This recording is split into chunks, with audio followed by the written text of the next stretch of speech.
ذبیح الله مجاهد د شکوریې بارکزی سره ولې د پرتلې وړ نه دی؟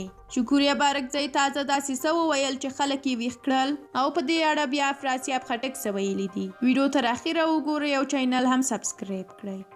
د پښتونخوا مشهور ملتپال سیاستوال او د ملي جمهوریت غورځنګ مشر لارښود افراسیاب خټک د طالبانو د ویاند ذبیح الله مجاهد او مشهور افغان سیاستوالې شکوریې بارکزی وروستي ناندریز بحث ته غبرګون وښود. ښاغلي خټک پر خپله ټویټر پاڼه باندې د دغه بحث له شریکولو سره ولیکل چې د طالبانو ویاند د شکوریې بارکزی له ځان باورۍ پوهې او هیجانونکي بیان سره د پرتلې وړ نه دی.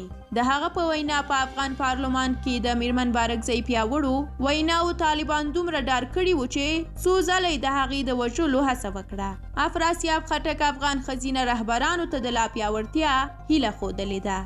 د ذبیح الله مجاهد او شکوریې بارکزی دغه ناندریز بحث چې په ویډیویي بڼه ازادۍ راډیو تنظیم کړی و او ملالۍ بشیر مخ ته وړلو په ټولنیزو رسنیو کې ډیرو غبرګونونو سره مخ شوی دی. په دې بحث کې د طالبانو ویاند ذبیح الله مجاهد په لومړي ځل په داسې حال کې چې احساساتي شوی و د پاکستان سیاسي نظام یې غیر شرعي وباله.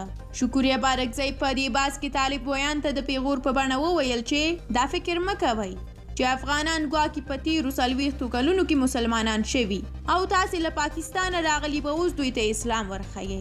دغې افغان سیاستوالې طالب ویاند ته دا هم وویل چې ستاسې اصلي مرکز پاکستان آن هغه مهال چې ستاسو تحریک یې جوړاوه صدراعظمه یې یوه ښځینه بېنظیر بوټو وه.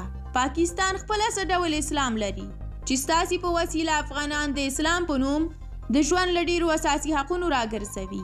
شکوریې بارکزی بیا وویل چې طالبانو ته د نړۍ شاوخوا 1 میلیارډ ټول مسلمانان نامسلمان او یوازې ځانونه مسلمان ښکاري.